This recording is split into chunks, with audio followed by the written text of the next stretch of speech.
Hi, welcome to Sreelu's kitchen hub. ముందుగా మీ అందరికీ ఉగాది శుభాకాంక్షలు. తెలంగాణ స్టైల్ ఉగాది పచ్చడి, చక్కెర బొబ్బట్లు, బెల్లం బొబ్బట్లు, మామిడికాయ పచ్చడి, కట్టుచారు ఇవన్నీ ఎలా చేశానో చూద్దామా? చూడండి, ఈరోజు మా ఉగాది తాళి ఎంత కలర్ఫుల్గా ఉంది కదా. ఇంకెందుకు ఆలస్యం, పదండి చెప్పేస్తాను. ముందుగా బొబ్బట్ల కోసం 1 కేజీ శనగపప్పుని 1 గంట పాటు నానబెట్టాను. అందులో కొంచెం పసుపు వేసి 1 విజిల్ వచ్చేంత వరకు ఉడికించాలి. చూడండి, ఇలా ఉడికితే సరిపోతుంది. తర్వాత ఒక జల్లెడ లాంటిది తీసుకొని అందులోకి ఇదంతా వంపేసుకోండి. ఆ వంపుకున్న వాటర్ మాత్రం అలాగే ఉంచండి. దాంతో కట్టుచారు చేసేసుకుందాం. చూడండి, ఇలా శనగపప్పు అంతా ఆరబెట్టేసుకోండి. నేను బెల్లంతోని చక్కెరతోని రెండిటితో చేస్తున్నాను కాబట్టి హాఫ్ కేజీ డివైడ్ చేశానండి. ముందుగా హాఫ్ కేజీ శనగపప్పుకి 3/4 బెల్లంని తురుముకొని కొద్దిగా వాటర్ పోసి ఇలా మరుగుతున్నప్పుడు మిక్సీ పట్టుకున్న సోంపు, యాలకుల పొడి రెండింటిని ఇందులో వేసేసి ఇలా బాగా కలుపుకోవాలి. తర్వాత కొంచెం శనగపప్పు ఆరిన తర్వాత ఇలా మిక్సీ జార్లో వేసేసుకొని మెత్తగా రుబ్బుకోండి. తర్వాత ఆ పొడిని మనం బెల్లం పాకంలో వేసేసి బాగా ఉండలు లేకుండా కలుపుకోవాలి. మొత్తం కూడా ఎక్కడ ఉండలు లేకుండా సాఫ్ట్గా కలిపేసుకోండి. చూడండి, ఇలా ముద్దలాగా అయిపోయింది కదా. ఇప్పుడు ఇంకా స్టవ్ ఆఫ్ చేసి దింపేసుకోవడమే. ఇప్పుడు మనం షుగర్తో చేసుకుందాం. శనగపప్పుని మిక్సీ జార్లో వేసుకొని ఇలా మనకి హాఫ్ కేజీ శనగపప్పుకి 3/4 సేమ్ అండి, 3/4 షుగర్ పడుతుంది. దీనికి కూడా అలా డైరెక్ట్గా షుగర్ అయినా వేసుకోవచ్చు, లేదా చక్కెరని పొడి చేసుకొని మిక్సీలో అలాగైనా వేసుకోవచ్చు. చూడండి, ఇది కూడా పర్ఫెక్ట్గా వచ్చేసింది కదా. తర్వాత ఇది పక్కన పెట్టేసుకోండి రెండు కూడాను. ఇప్పుడు మనం పిండి కలుపుకుందాం. ఒక బౌల్ తీసుకొని దానిలోకి 1 కప్పు గోధుమ పిండి, 1 కప్పు మైదా పిండి, లేదా పూర్తిగా గోధుమ పిండితో చేసుకున్నా పర్వాలేదు.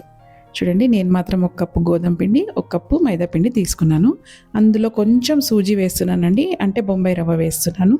అందులో కొంచెం పసుపు, కొంచెం సాల్ట్ టేస్ట్ కోసం. ఇప్పుడు అన్నీ కలిసేలాగా బాగా కలుపుకోండి పిండి మొత్తాన్ని. తర్వాత కొద్దిగా వాటర్ పోస్తూ కలుపుతూ, మనం చపాతీ పిండిలాగా మాత్రం అస్సలు తడుపుకోవద్దండి, లూజ్గా ఉండాలి. ఎంత లూజ్గా ఉంటే అంత బాగా వస్తుంది. చూడండి, ఇలా మనకి స్టిక్కీగానే ఉండాలన్నమాట, గట్టిగా పిండి ముద్దలాగా అయిపోద్దు. చూడండి, ఈ కన్సిస్టెన్సీలో చేసుకోండి. తర్వాత 1 టేబుల్ స్పూన్ ఆయిల్ వేసి అలా పైనంతా ప్రెస్ చేస్తూ అంతా కలుపుకోండి. ఇది మూత పెట్టేసుకొని గంట వరకు నాననిద్దాం. ఇప్పుడు మన బెల్లం పూర్ణం రెడీ అయిపోయింది, చక్కెర పూర్ణం కూడా రెడీ అయిపోయింది. మన పిండి కూడా చాలా సాఫ్ట్గా అయిందండి గంట తర్వాత చూస్తే. సో ఇలా ఉండాలన్నమాట కన్సిస్టెన్సీ. ఇప్పుడు ఒక పిండి ముద్ద తీసుకొని ఇలా వెడల్పుగా పరుచుకొని చక్కెరతో చేసిన పూర్ణం ముందుగా పెట్టుకుందాం. పూర్ణం ఎప్పుడే కానీ పిండి ముద్ద కంటే ఎక్కువ ఉండాలండి, అప్పుడే టేస్ట్ చాలా బాగా వస్తుంది. సో ఇలా అంచులన్నీ కప్పేసి మంచిగా క్లోజ్ చేసేసుకోండి. తర్వాత పేపర్కి చేతులకి బాగా ఆయిల్ రాసేసుకొని ఇలా కవర్తో అయినా ప్రెస్ చేసుకోవచ్చు, లేదా మన డైరెక్ట్గా చేతులతో వేళ్ళతో అయినా ప్రెస్ చేసుకోవచ్చండి. మీ కన్వీనియంట్ని బట్టి చేసేసుకోండి. పూర్తిగా ప్రెస్ చేసుకున్న తర్వాత పెనానికి కొద్దిగా ఇలా ఆయిల్ రాసుకొని జాగ్రత్తగా కవర్ నుండి తీసి పెనం పైన వేసేయండి. ఇది వేసేటప్పుడు మాత్రం చాలా జాగ్రత్తగా వేసుకోవాలండి. చేతులకు మాత్రం చాలా ఆయిల్ ఉండాలి, ఎందుకంటే ఈజీగా జారి పెంక మీద వేయడానికి ఈజీగా ఉంటుందన్నమాట. చూడండి, ఇలా 2 వైపులా కాల్చుకొని ప్లేట్లోకి తీసుకోండి. చూడండి ఎంత బాగుందో కదా మన బొబ్బట్టు, చక్కెర బొబ్బట్టు. ఇది బెల్లం బొబ్బట్టు. ఇది సేమేనండి. కొంచెం పిండి తీసేసుకొని అందులో పూర్ణం పెట్టేసుకొని 2 వైపులా ఇలా కాల్చుకోండి. మనం సూజీ వేసాం కదండి, అందుకే ఎంత బాగా పొంగుతుందో చూడండి, పూరిలాగా పొంగుతుంది. సో అందుకే కొంచెం సూజీ వేసుకోండి, 1 టేబుల్ స్పూన్ అంతా. ఇలా పొంగుతాయి అన్నమాట.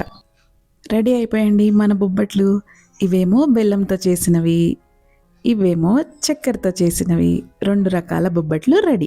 ఇప్పుడు మనం కట్టుచారు చేసుకుందామా? ఇది అమ్మ స్టైల్ కట్టుచారు అండి.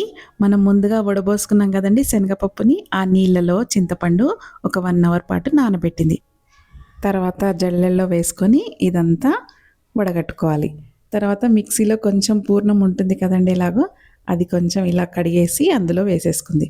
తర్వాత పైనుంచి కూడా కొంచెం తీసుకొని అందులో కలుపుకోండి, కొంచెం స్వీట్ ఉంటేనే బాగుంటుంది. తర్వాత ఒక కడాయి పెట్టుకొని అందులో ఆవాలు, జీలకర్ర, ఆనియన్స్ వేసుకోండి, పచ్చిమిర్చి వేసుకోండి, తర్వాత ఎండుమిర్చి వేసుకోండి, అల్లం వెల్లుల్లి పేస్ట్ వేసుకోండి, అందులోనే కొంచెం పసుపు వేసుకోండి. తర్వాత రుచికి సరిపడా కారం, రుచికి సరిపడా ఉప్పు వేసుకోండి. తర్వాత కొంచెం ధనియాల పొడి, కరివేపాకు, కొత్తిమీర ఇవన్నీ వేసుకొని బాగా కలుపుకోండి. ఇందులోనే మనం కలిపి పెట్టుకున్న చింతపండు, శనగపప్పు నీళ్ళను కూడా ఇందులో వేసేయాలి. వేసుకున్న తర్వాత ఇది బాగా మరిగించండి.